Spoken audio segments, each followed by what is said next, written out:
Hello everyone, my name is Vlad and behind me is my Dodge Ram Cummins diesel.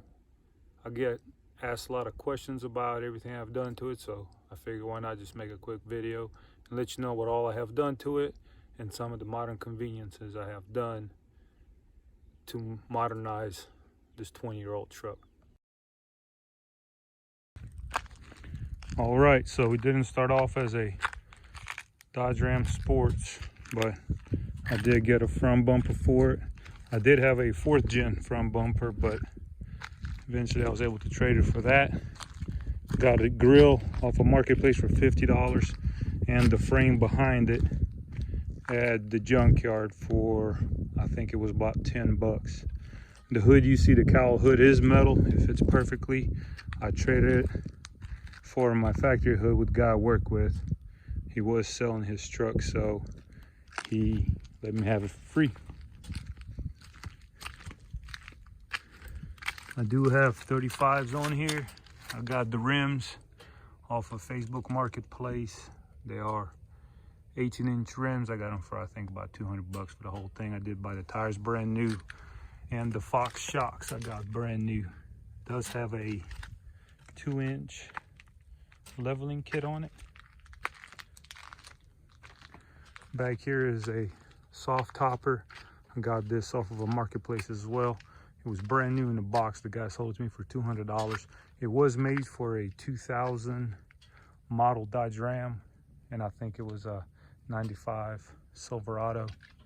But anyhow, the guy had it in his box for close to 15 years, decided to sell it, and now I got it for 200 bucks. It is one of the original ones, the soft topper, or the best topper sold, so it's not that quick. Fold out mechanism, you do have to put it together. This came with a bunch of hardware and all those pieces that you had to put together with no directions. I tried Googling it. I looked up every keyword I couldn't find anything on this best topper, so I ended up just putting it together. It did work out.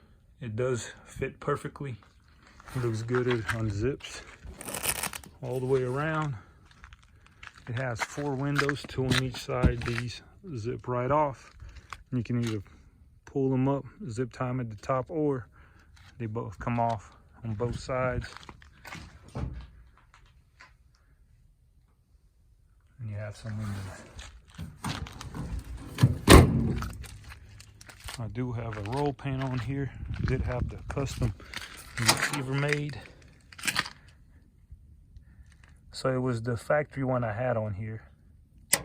The hitch that comes down to about here. I took it to a metal shop downtown. They welded it up for me to make it fit for a roll pan. I'm not sure if you can see that.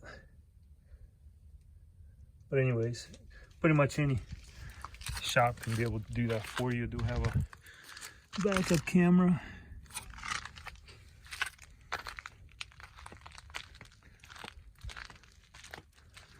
And on to the inside. So I have the 4th gen console I got off of a junkyard. Cost me 25 bucks. Brand new condition. They had no rips, no stains, no nothing.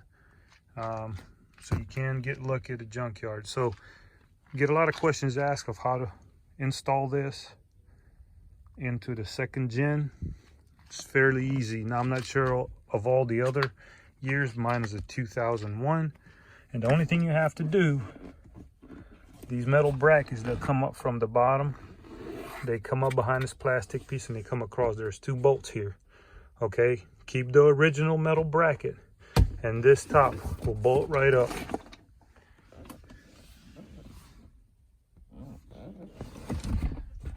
Not sure if you can see that. I'll go around the other side and show you, but you keep the original brackets and bolt this one right up. All right, let me come around the other side so you can see it better from the sun.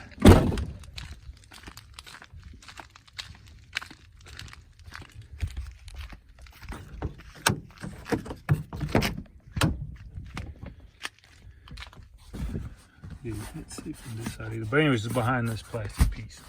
All right, so what I did here was I got this from a junkyard as well. I think this cost me $8. This is for the manual second gen. So I don't have a manual, but I did have some switches.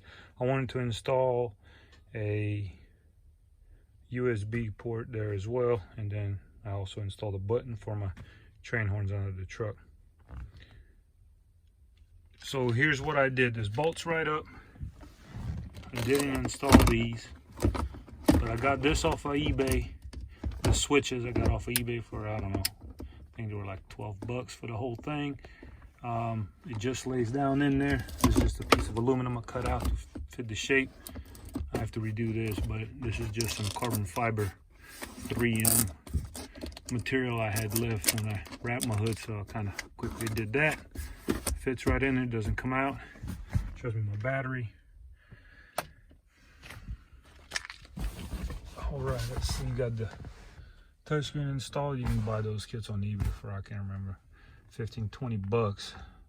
Do some cutting and fits right in. Got the Smarty Touch programmer there.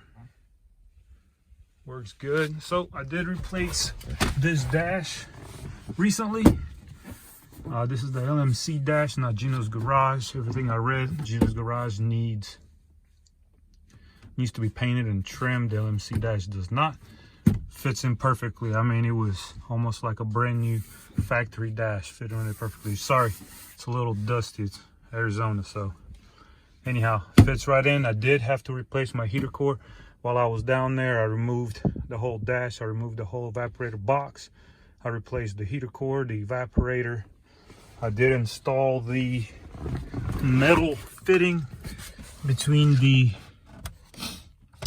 door and the actuator itself. That's the common issue.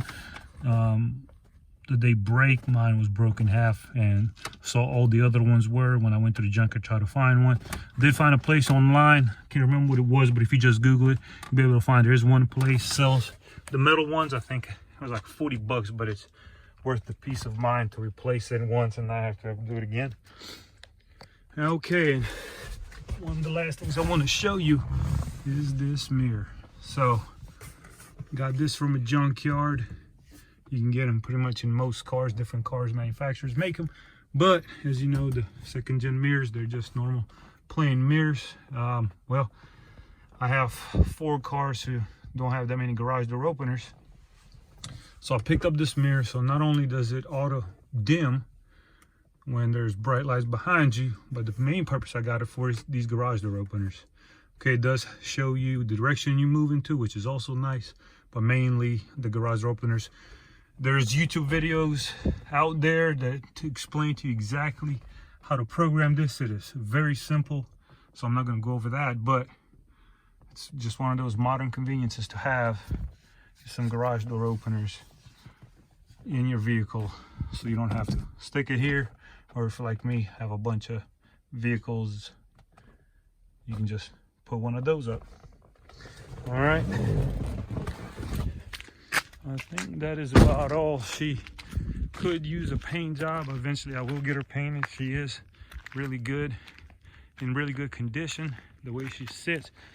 I did spend the most expensive part of this truck, as probably most second gen owners, is the transmission. I got roughly $7,000 wrapped up in the transmission. Well, it's worth it. Peace of mind, going long trips, pulling heavy loads. I do have a race car to pull with my truck, so I want to get stranded anywhere. I do have 50 over injectors in it, bigger turbo.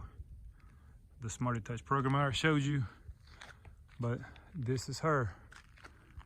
I love and hate it. She takes all of my money, but I'm never getting rid of her. Thank you for watching. If you have any questions, please put them in the comments below. I'll be glad to answer them.